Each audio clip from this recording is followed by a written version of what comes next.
definitely wanted to give us a chance to get up on here before the actual NBA Finals started.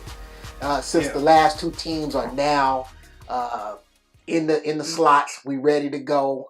It's the two teams that I picked to be in the finals. We got the Golden State Warriors and the Toronto Raptors. There's a few things we could talk about encompassing this whole thing besides predictions and stuff like that. But I'm curious, what's the first thing that pops in your mind when you see this matchup? Man, I bet Toronto wishes KD and DeMarcus Cousins was playing.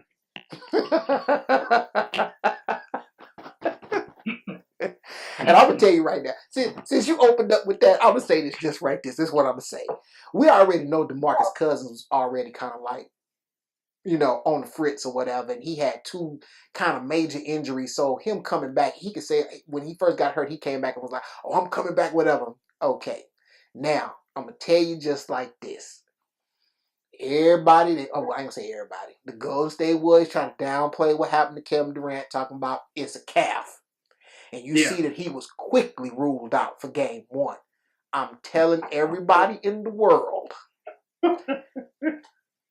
from somebody who has ruptured his Achilles tendon, I'm telling you, we will not see Kevin Durant play until the 2019-2020 season. That's when we're going to see him play. We're not going to see him play again this year. They can call it a calf because it might be higher up his skinny legs or whatever you want to be. You can call it what you want. But I'm telling you, everything that he did, I did when I ruptured my Achilles. And it may not be a full tear. It may have been a terrible strain. But they said he's been doing light shooting exercises. He ain't running. He ain't doing nothing like that. Telling you, that injury, call it calf, call it whatever, we ain't going to see him play. Well, and they trying to make sure that he can still get some money. They don't want the injury to come off too severe. They doing Kevin a solid. And man, we're not going to do nothing to ruin what may be a decent free agency for you. So, we'll call it a calf, and technically, that's what it can be. Yeah. Do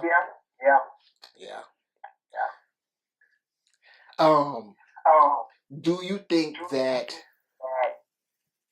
the Golden State Warriors are vulnerable to a team like Toronto Raptors? No. Because what do? Like, what is Toronto going to do against them? Out-rebound them? That is highly probable. Golden State's been getting out-rebounded all season. Here's what's not going to happen to Golden State that happened to Milwaukee. Golden State's not going to go through a drought shooting. Right. They're not going to go 7-8 minutes without a field goal. They're not going to shoot 1 of 25 from 3. Like, these are things that are not going to happen. So, like, the best thing that Toronto can do is you limit the transition, do your best to try to slow them down after make some misses, and then hope that they're off enough shooting that the game will stay close. Because if Toronto goes in a drought, it's a problem. Yeah. This team in Toronto is very similar to those LeBron Cleveland teams. In the sense that Kawhi is definitely the man, and against this team, he's got to go for no less than 35 a night. But the scary thing about it is he's capable. That's the scary thing. That's what I'm saying. But wait, let me finish. He got to go for 35 a night, and then you got to have somebody that can help close. Right. And who is that? Who is the Kyrie? And the closest thing to his Kyrie, and I'm just answering the question. I'm not saying that this is Kyrie like solidified. The closest thing that he has to a Kyrie-esque type player, believe it or not, comes off the bench. That's Fred VanVleet. Okay, now here's the thing with VanVleet. We wasn't talking about Fred VanVleet in the first round. No, because he was having a kid. He was distracted. But yeah, we wasn't talking about him. But now he pressure free. I didn't say. I'm not. I'm telling you what the people said. I'm not saying this. All I know, he's shooting like 80-something% from the field, 14-17 in the last round. You know, before then he wasn't doing well. I don't know why the man wasn't shooting well. Who knows? Maybe he just wasn't in a groove, baby or no baby. But it's as strong. One of the things that Toronto has a strong bench, but you don't look at one of your bench players being somebody that can come in and be the primary supplemental piece to somebody like Kawhi. Kawhi needs somebody like Siakam or Kyle Lowry to step up. Now, Siakam can come out and burst, and he mess around and have a good game, have a double-double. But you can't count on Kyle Lowry. That's just not going to happen. And in the same thing like with Gasol, and the same thing with Serge Ibaka, you cannot necessarily just automatically count on those dudes. Now, the crazy part about it is when you compare them to Cleveland, let's just say Cleveland had mid-level players to a few above average players. That's what Toronto got. But those guys have not shown that they are, put it this way, they're more reliable than they are faulty. And then when you got somebody like Kawhi Leonard, now, I'm not saying that he will them or big play them to a championship, but this guy makes plays on both ends of the court. And that's a difference from, say, somebody like, just say, a Durant. You know what I'm saying? Like, that could just come down and bust your eye, and get the points. Kawhi is going to defend their best player. He gets, huh? Who is? Oh, no, you're right. Now, this is why it's a unique matchup. You're right. Now, this is what's crazy. Because I assume the reason why you're answering the question is, well, who does he guard? Because if he ain't guarding Steph, then he's guarding Clay, and vice versa. And then it might be somebody else. They might need to put him on Draymond. Who is the fact that Golden State has so many weapons? I got it. I really do. I have it. Now, let me ask you this, or let me make this statement. The last time we saw Kawhi in the playoffs against Golden State, San Antonio was up 23 in the third quarter. Who was he guarding? I can't remember. I don't know who was he guarding. Kevin Durant. You're right. Kevin Durant ain't there. Durant playing? No. Okay.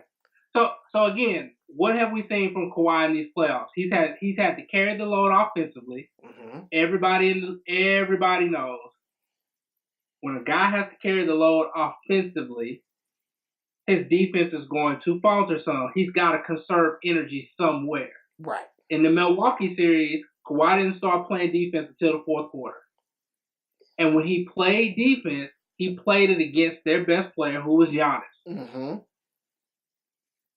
And when they needed him to step up and make a play on defense, he was able to do it. Mm-hmm. But Giannis is not Steph, is not Clay, right? It's not Draymond, right? It's the same thing with Kyle Lowry. Who's Kyle Lowry gonna guard? Steph? He's supposed to. You know how much running Kyle Lowry's gonna do in this series? Same thing with Kawhi. Both of them, they're gonna be running. Okay. Right. Well, but again, even if Kawhi's not, even if you say, Kawhi, we need you to guard Draymond, which is probably, for my money, probably the best thing that they could do. Even if that's the case, whoever's guarding Steph and Clay, they will be running all game. So, like, Danny Green's going to have to play more in this series. Going to have to for his defense. And because you need him on defense, you already ain't been getting nothing from him offensively. He's Danny Green. So ain't gonna get nothing from him offensively in this series if he got to play that kind of defense. Because those guys, Chris Middleton don't run around. Right. Eric Bledsoe didn't run around. Right. Who was running around in Philly? JJ Redick? Yeah, that's a whole different type of track team you're dealing with the Splash Brothers. So I'm saying, like, those are hurdles. Mm-hmm. How many minutes Gasol gonna play? Well, okay. Well, see, that's the thing. And to me, it's funny that you bring up Gasol, because the point I was going to make is one of the vulnerable spots for Golden State is that they can be soft in the middle depending upon who the opposing player is. unfortunately, Marc Gasol is not the Marc Gasol of 2 or 3 seasons ago. If he was that Marc Gasol, when he was like in the running for Defensive Player of the Year, and he had all the post moves and everything like that, he could soften them up in the middle, get Kevon Looney in foul trouble, even possibly get Draymond Green in foul trouble. But he's not that guy. Everybody want to stretch center now, shooting threes, and if he ain't making them, if he ain't pulling off his Brook Lopez, it don't even matter. It just don't even matter. So here's the thing. So they're gonna start with Bogut. Yeah. On Gasol. Yeah. And that's gonna happen for about 7-8 minutes. And Bogut's going to physically try to beat Gasol up. Mm-hmm. And then they're gonna take out Bogut, play Looney. Mm-hmm. They're gonna run them out of the gym. Run him out the gym because that big country sloth boy, and look like he can't pick up a cup. But that boy is a clean up man. You hear me? Rebound, easy high percentage buckets. Yeah, that is what's going to happen. Yes. And then Nurse is going to bring in Ibaka to try to slow down Looney. And all it's going to turn into is multiple curls, picks, back curls, back spins, run here, run there.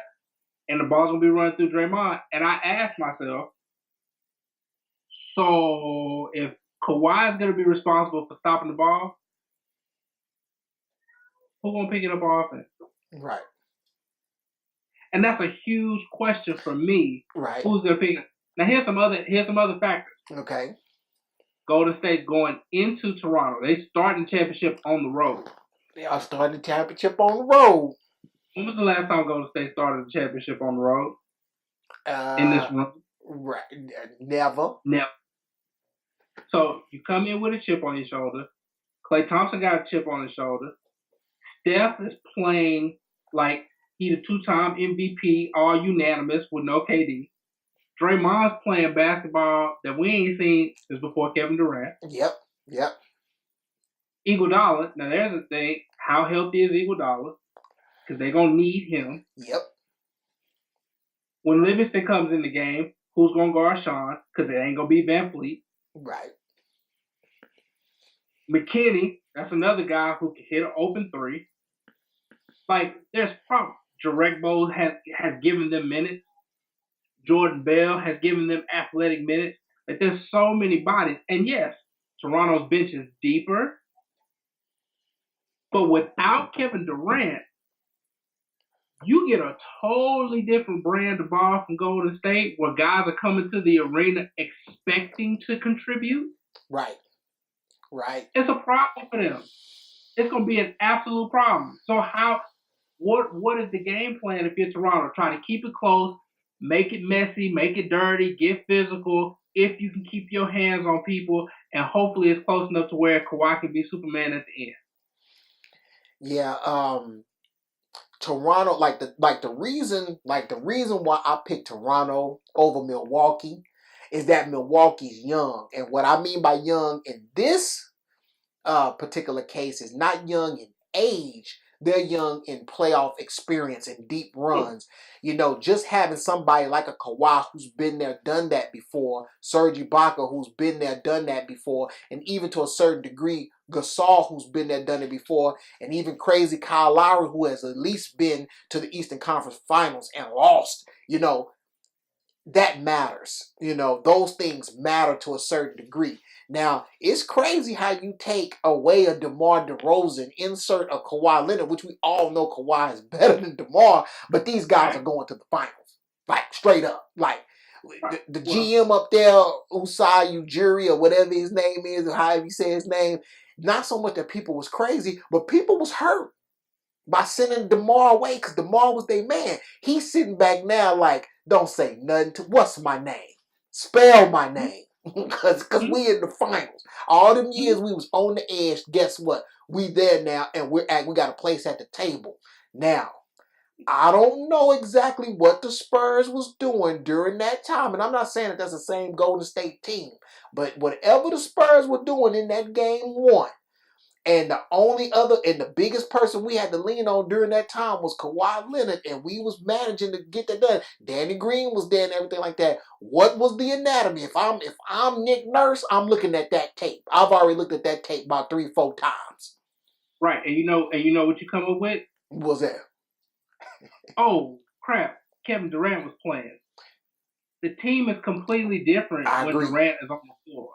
I agree. So when Durant's on the floor, yeah, my best player at his best is a taller version of Kawhi Leonard. He is a mid-range assassin.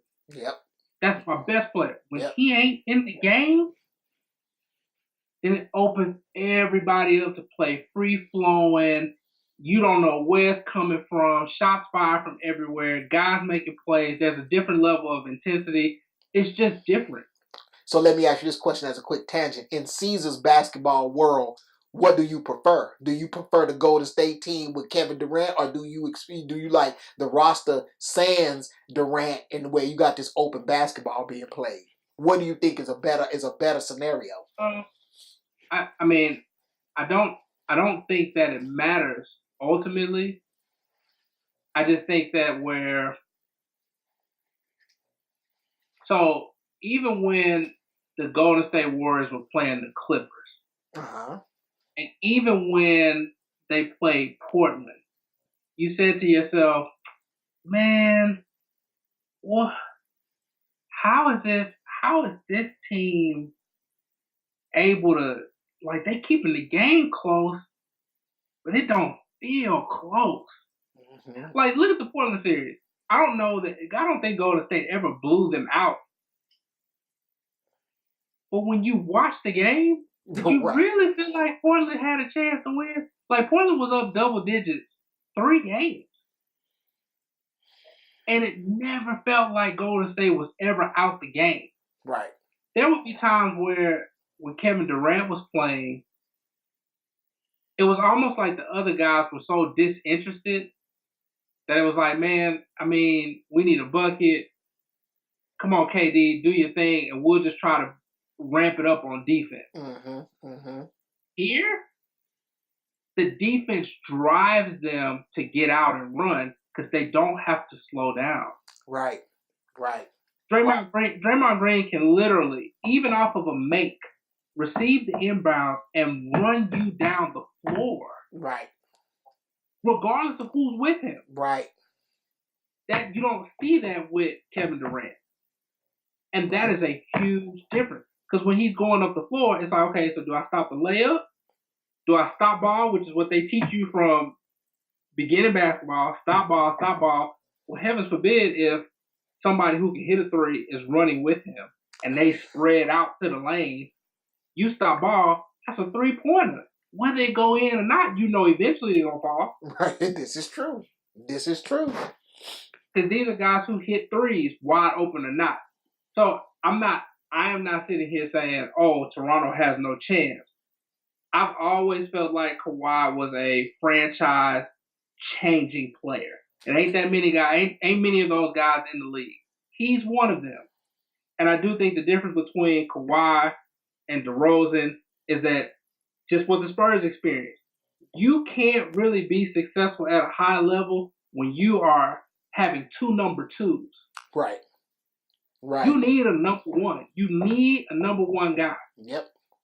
Kyle Lowry and DeRozan, 2 number 2s. 2 number 2s. Yep.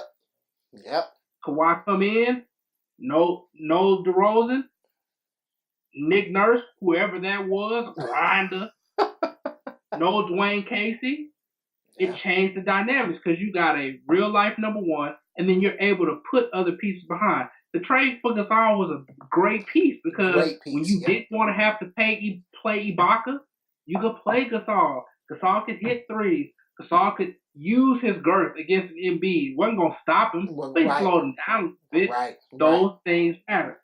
Siakam was great all season, great in the first round. Every other round later, he's slowly gotten worse. Yeah. He ain't never played this many minutes before. Kyle Lowry, to your point earlier, Kyle Lowry ain't never been no championship. Gasol ain't never been no championship. The only 2 people that's been in championship It's Kawhi and Danny Green. We know what Danny Green looked like in championship ball. Basura. So it's like, yeah, I can trust Kawhi. I will go to the bank and trust Kawhi. Van Fleet ain't never been no championship. Right. Who else on the squad been there? Those things matter when you are down 0-1 at your house and everybody we the North and they trying to ramp it back up. Heavens forbid. Okay, Golden State wins game 1. You got to put sweep on the table. I'm not putting it on the table yet. If Golden State go in there and they win game 1, you got to put sweep on the table. They come out of Toronto with 2 wins. Don't even get on the plane. Don't get on, because Kawhi's not going to be able to go on the Oracle and beat them 2 times with no help. Because if they go up north and they win the first 2 games, oh yeah, you can package that up. In this. Yeah. This Golden State team, in a different way, feels like what San Antonio was the year after they lost to the Heat. Yeah. Yeah. No Durant. Oh, everybody was talking down. They acting like we don't know how to play basketball with Durant. Okay, cool. We're about to show everybody. Yeah. Yeah. Yeah. Don't it feel like that? It does kind of feel like that. I think, like, you know, people are riding this momentum wave, and I recognize the momentum that Toronto has, and you know, and it's kind of people are in amazement because you add Kawhi Leonard to the mix, and oh my God, they win. But people tend to forget, number one, who Golden State is, and like you just said, how they've been winning in this playoff, and how they've been winning without Durant, and how it changes the dynamic of the team. And for some people, and when you start talking about matchups, and when you start talking about the way you play ball, that ain't necessarily a good thing. I mean, meaning that having to face them without a Durant, because it allows them, like you say, to play this free-flowing attack, defense-driven basketball that can be a nightmare for anybody. But I will say this, and it's weird how it works this way because there's as many facets and as many weapons as Golden State has. If they somehow, the Raptors, figure out how to make Kawhi and maybe one other player, whatever their defensive scheme, put a chink in that flow for Golden State and at least slow them down, they become a little bit more vulnerable. So I agree with what you're saying. But if they figure something out, but you're right though, because it was easy back in the day when when Kawhi's playing with the Spurs and you're going up against Golden State and they got Durant, because you just say stick Durant. Stick Durant and you neutralize him to a certain extent, and then if you do switch off and you follow somebody in the curl, yeah, you had a little bit of backup with somebody like Danny Green, and then you kind of play the odds. You just hope the Splash Brothers are kind of off that game, or you force them to work a little bit harder than what they need to. Because look at what else you had in that series. So you had Danny Green out there with length, on Clay. Murray was starting at the point, length on Curry. LaMarcus brutalizing the middle. Right. With his size and his offensive brilliance. Yep. And I don't even remember who else was starting on that squad. Yeah. But whoever it was, like, that's another person that was a Gasol. No, it wasn't Paul Gasol. He wasn't there yet. It was, we still, like, Patty Mills still on team, Ginobili. But he wasn't starting. Because we had Ginobili, we had Simmons. Simmons wasn't starting yet either. No. It was DeJounte, Danny, Kawhi, LaMarcus, and it was another guy. We was already got rid of what you call it. We had already traded away to Atlanta, right? My boy from Brazil. Right. Splitter was gone. It wasn't Gasol. Gasol wasn't there yet. Whoever it was, like, that changes the whole dynamic when you can tell your best defensive player to shut down a guy who you have to focus on when he's in the game. Right. They don't have to focus on nobody when Kevin Durant's not in the game. Right. Because all of the other guys can get their shot off on a curl, one catch shoot. Like, it's not an issue. You don't have anybody that's stopping the ball. You and know ISO. what's going to have to happen in theory, and I'm sitting here and I'm thinking, in a half-court set, one of the most dangerous guys on Golden State is Draymond because of the way he can facilitate the ball. You're gonna have to have Siakam step up and be able to defend him, and then that leaves Kawhi free. I'm just saying, in theory, on whether it's curls, whatever, whether they switch, don't switch, that leaves him free to guard one of the other Splash Brothers, and then you live and die with the other, like whatever happens. So if you guard Steph and Clay get open, live and die.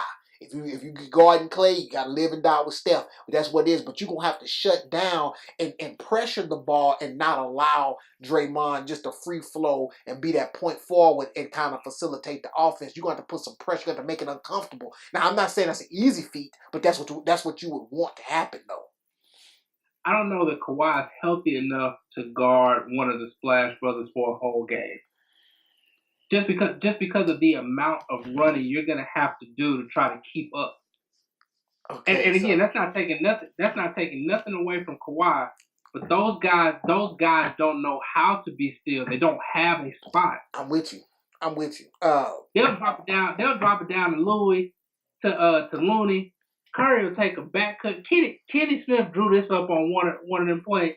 How many times and how many miles did he run in the half court from one side to the other just to try to find a spot to get open? Like, that's going to be a lot to ask a guy who's got to come and get 35. Right. I'm with you. Now, you bring up an interesting point because I read something on the New York Times today where they interviewed Kawhi's uncle. Did it? Yeah, and he kind of expounded on what happened with Kawhi and the Spurs and why that relationship broke down. And essentially what he said, that there was a lack of trust. So there was a scenario that developed to where Kawhi said he was hurt. He was in too much pain to play. Ownership and medical staff, or ownership getting their information from the medical staff and saying, hey, is Kawhi really hurt? And they're saying, we got the best doctors, we ran the test. We don't see what he's talking about. We can't find it. This is where I think my theory comes into play and is true, where at that point, because think in terms of a GM like, the part of in every GM that's like a Jerry Jones, or maybe like your boy that's out there with the Knicks.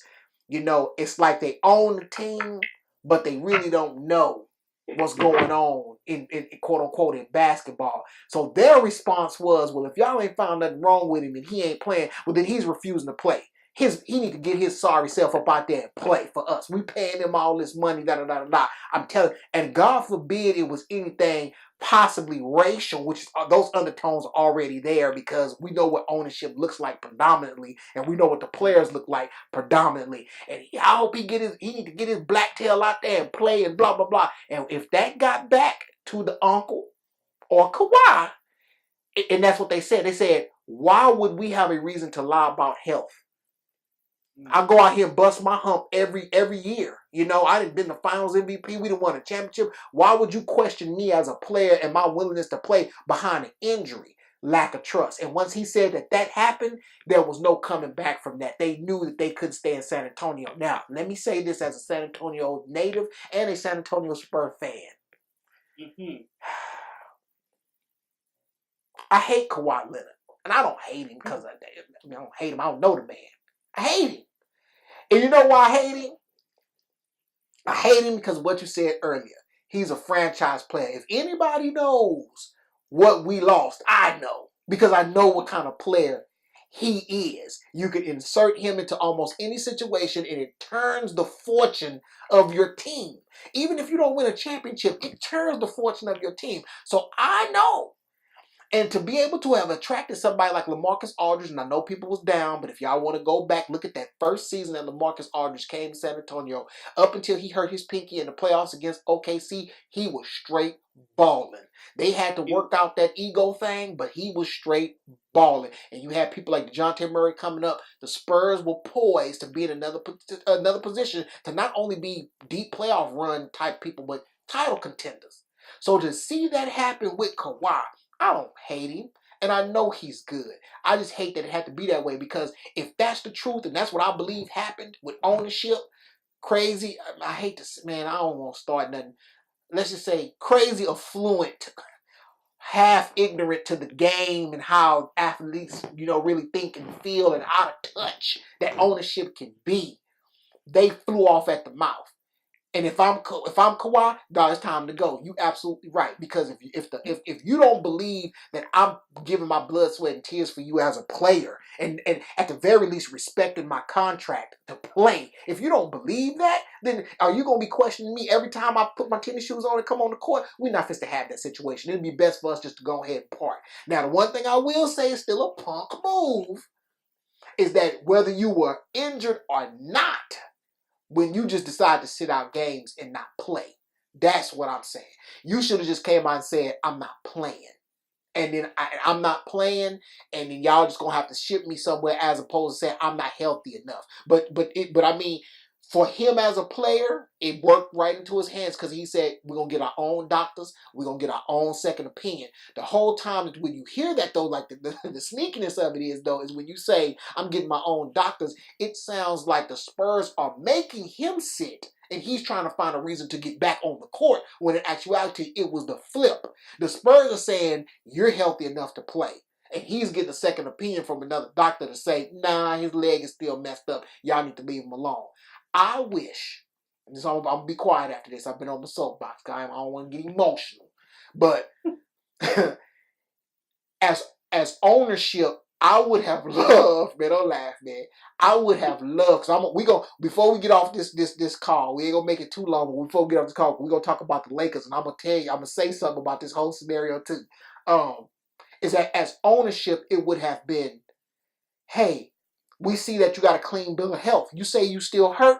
Man, let's find out before we do anything. Before we expect you to get on the court, we don't want you to know. We want to protect your longevity. You're our future. Let's figure out what this is, so that Kawhi, so you can be healthy, bro. So we can go on to that's what it should have been. And I tell you right now that whatever ownership said, it was opposite of that. And he said it's time for me to get out of town. But I say all that to say, when you say that you don't think Kawhi is healthy enough, are you saying Kawhi is hurt? I'm saying that he's hurt, but he's not injured. Okay. So I mean, you could see him in the Milwaukee series hobbling. Right. And then when they needed him, he just put the team on his back. So that would suck if that would inhibit him from being able to put himself in that position. I want to see him defy all odds. I want to see him be tired and get 35. I would love to see that, But if he doesn't put them on his back, they don't beat Milwaukee. For sure. So and that's what I mean. And again, we're talking about a different type of style of play that they're gonna see in Golden State. Right. And Kawhi's never beaten the Golden State team, or even been in a position where they've been able to really compete against a Golden State team without Kevin Durant. Right. And that's what I'm saying. Like there is a difference there, to where when Kawhi can lock in on LeBron James, that makes more sense. But when the LeBron James isn't there, and you don't have a game plan where you can say, well, I'm going to lock in on him when it matters the most, we've seen Steph give the ball to Clay and Clay go in. Right. We've seen Draymond run the show. We've seen Iguodala and McKinney and other guys hit big shots. We've seen this. We've seen the Jordan Bells and the Loonies and the Bogans and the direct balls give up fouls to slow down other players. And I don't know what I'm going to get from the others in Toronto consistently. There's got to be a Robin for Batman. Right. So here we go. Prediction time. Okay, I think me and you probably agree about who's going to win the championship. Because my pick is the Golden State Warriors, right? Clearly. The only people that's picking Toronto and Vegas are delusional Raptor fans and people with just too much money. Right. I seen one of those them stupid maps where it kind of like break up the region and by what team, they put the logo like in the state or whatever. Like they had the whole United States and the whole Canada, Toronto. Like they didn't want, like nobody wants Golden State to win. But I don't feel towards Golden State like I feel towards, say, like the New England Patriots in football. Like I just don't want the Patriots to win. I just don't. I don't care what it is. I just don't want the Patriots to win. I don't feel like that against Golden State because Golden State plays a good brand of basketball that I can respect. I ain't got no problem with it. Well, people say they tired. People say they tired of seeing. And this is what's wrong with the media generation and just having access to everything so quickly. The 80s, two teams. Yeah, Boston, LA. I mean, yeah, like it. And when you had a sprinkle, that was all. Yeah. The 90s, it was cool. Yeah. What are we talking about? I'm with you on that. I always thought that the society and the media were a little two-faced in that regard. They some people, they want a bad guy. You be the hero long enough to you to be the bad guy, to you the villain. That's just what it is. They love you. Three-peat. Oh, you do it. And then all of a sudden people mad, and now you define them, and it works for everybody. You got a dynasty, you got a villain, you got a hero. It all works out in the end. That's all. So let's be informed. It's not like we've had great parity in the game of basketball. We need to settle that. Right. Early 2000s, Spurs, Lakers. Yep. Sprinkle of the Celtics. I mean, like, these things don't change. I heard on the radio that this is another year that Shaquille O'Neal has played with a guy who was in the finals, like 20-something straight years. 20, it's like 25 straight, something like that. It was a 34 or 35. It's something crazy. Something just absolutely insane. Right. I don't even know what team Danny Green was on with Shaq. Cleveland. It was in Cleveland. I saw the meme, so it was Cleveland. Really? Right. So here we go. So if we both picking Golden State, how many games?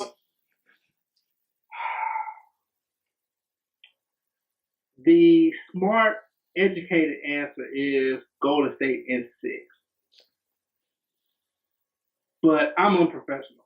So I'm gonna say Golden State in 5, but I'm gonna reserve the sweep if Golden State wins game 1. I'm with you. Like the guess that I'm gonna say is Toronto. Toronto. Lord have mercy. No, not Toronto. Golden State is 6. But this is the reason why I'm going to say Golden State in 5. Because I don't see a reality where Golden State starts off the playoffs on the finals on the road and they get no wins coming back home. They're going to get at least 1. And if they get at least 1, it's going 5 games. That's kind of how I feel. If they get first one. If they see, I can't say They get the first one. If they get the first one, Toronto is gonna be pushed on the ropes. But what I will say is that Golden State has a better shot of winning the first one than the second one. So if they're going to get one in Toronto, they better get the first one. And you're saying that it could be a potential sweep. I think that you would have to, I'm talking about, Toronto would really have to suck it up. And I don't think that they can see that they'll get 1 win. That's just like Allen Iverson willed a win for the 76ers against the Lakers. He's supposed to get swept. He willed 1, and he got that first one. After that, he got the first one. one. And you know why he got that first one? Because he played out his mind. Because right, and the Lakers came in like, this is Philly. This is a one-man band. Right. How did Greg Popovich? Oh, you got to have a healthy fear for your opponent. There was zero fear. There was zero fear. And busting in the mouth, they was like, whoa, okay, playtime is over. Right. Right. And they got stomped in the next 4 games. Okay. Okay, all right. So we both got Golden State in 5, but you reserving the sweep.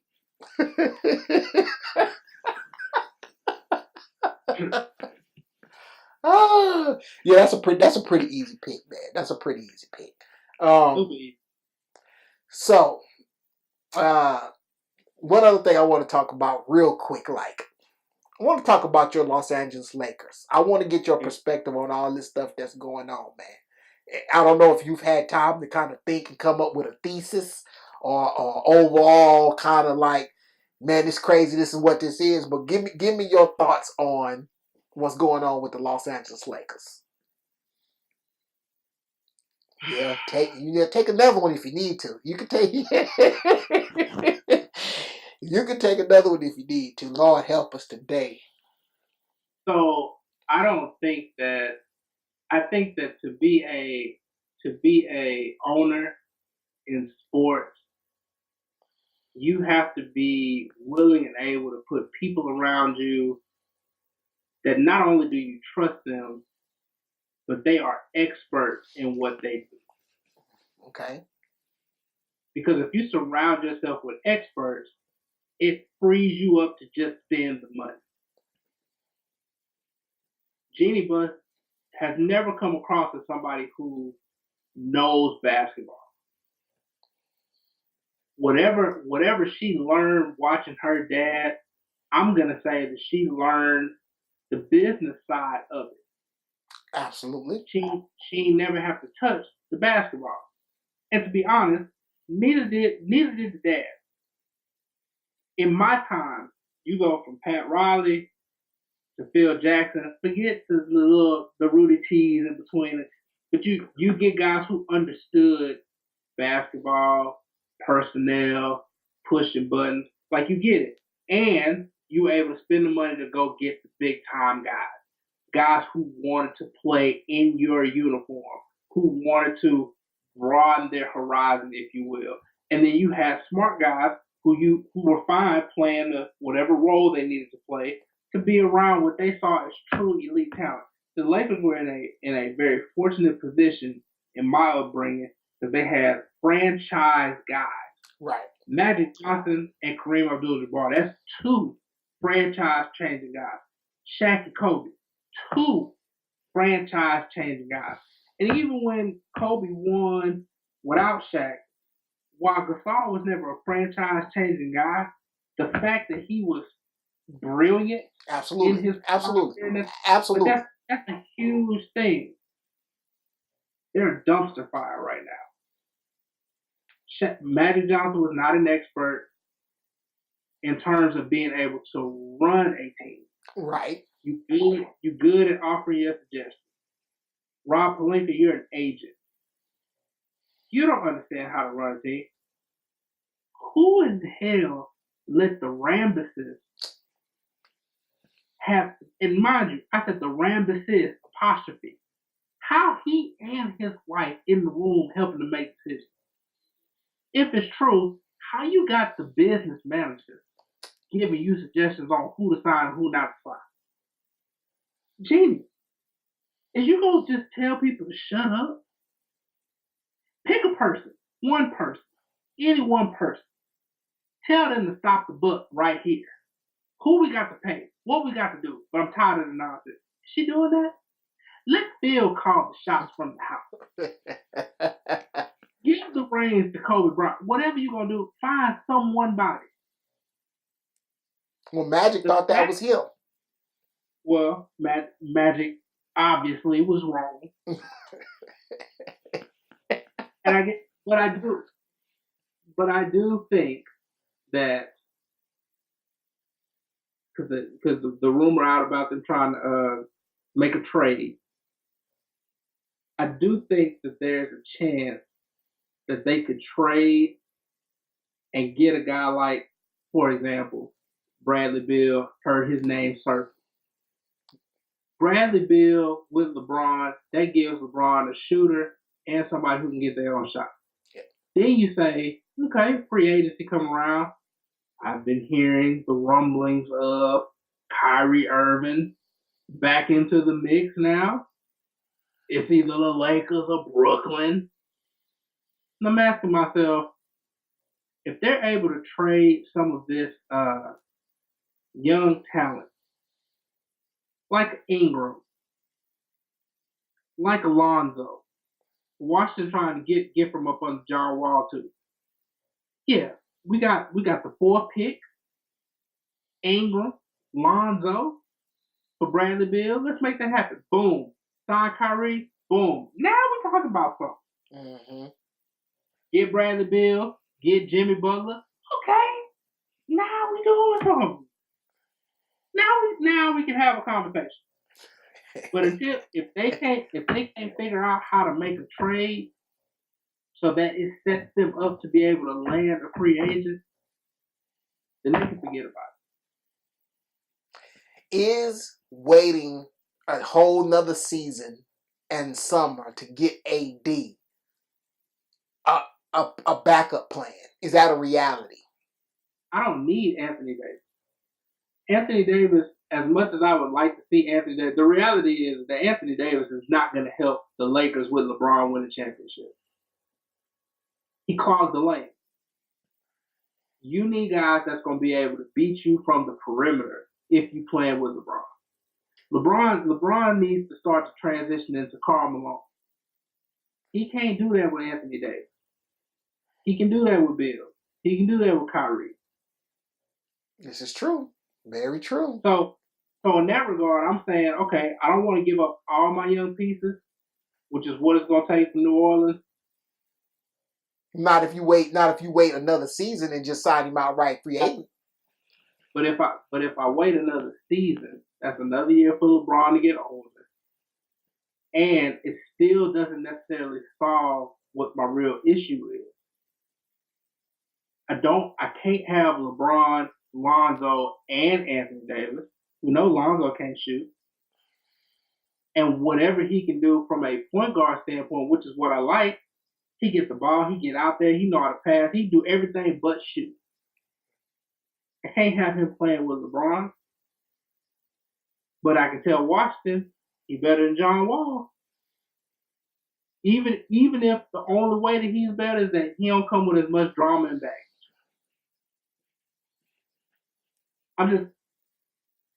I was excited about AD. Then I seen what the Lakers did to try to surround LeBron with a squad, a bunch of non-shooters, and I said, this just ain't gonna work. It just ain't gonna work. I need somebody that's gonna be able to do what LeBron can't as he continues to age, and I need guys who are ready to do that now. Bradley Beal, and I ain't no huge Bradley Beal fan, don't get me wrong. But at least this is a guy who has shown he can be a strong number two. Right. I know what Kyrie looked like next to LeBron. He needed to humble himself. Because Kyrie, you're number two. And that's quite all right. There's plenty of number twos in the league who have become super famous. Ask Scottie Pippen. He's number two. we can't start ragging on Scottie, man. I'm just saying we ain't gonna act like he was number one, is what I'm saying. I ain't never said that, but yes, I hear what you're saying. Scottie Pippen is not no number one. We've seen him. I've never said that. I thank you. I'm just saying we ain't gonna act like he is number one. He ain't number two. And it's okay when you can accept that role. Right. I even heard Chris Paul's name being floated out there. I don't want Chris Paul, but the Rockets got to do something. They're gonna have to do something. But he in the middle of a contract, but you're talking about trade wise though. They're gonna have to do something. Yeah. He's stealing their money. He's stealing their money. but you tell me who hands would you rather ball in? Harden or Chris Paul? Wait a minute, say that what? Whose hands would you rather the ball in when it counts? Harden or Chris Paul? Christopher Paul. Exactly. Right. So I'm just saying that he. I'm not gonna say he overpaid. And let me take that back. I was just saying that because other people say that. Is he a little bit overpaid? He probably shouldn't be getting a max deal. That's just like whatever Milwaukee player Bledsoe, they need some of that money back. Just a little bit. That's all I'm saying. They just need a little bit of the money back. Right. But y'all want me to be okay, and yes, I'm finna say, but y'all want me to be okay with Dak getting $30 million? Oh no, we not gonna. No, we gotta. That's a whole nother. We're not even gonna scratch on that. We're not even gonna scratch on that.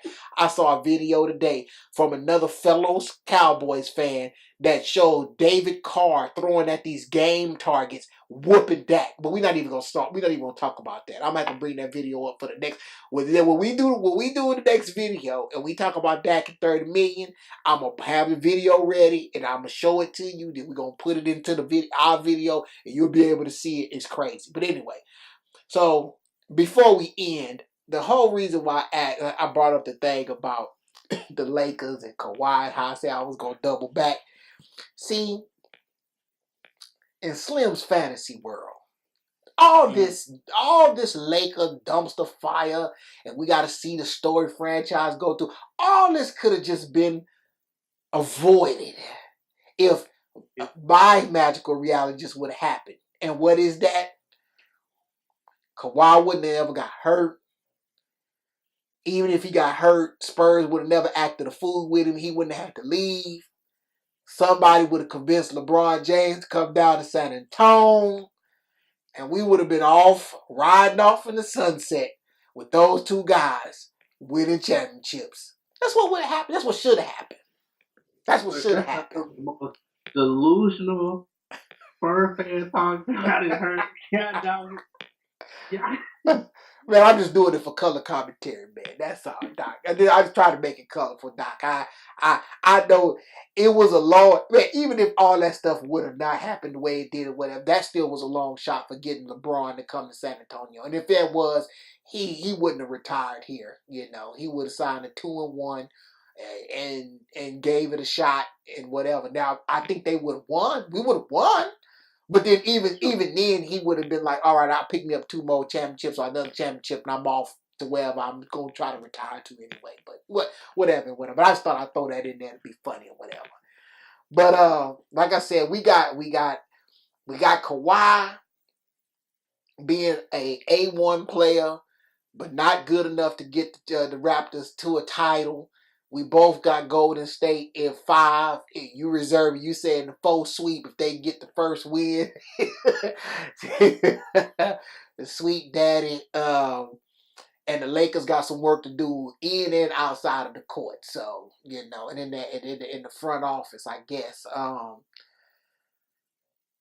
Anything else? I saw you see what a little young high school player or top whatever player he going to go play over wherever. Like, I mean, we've seen it happen before, so it don't really surprise me.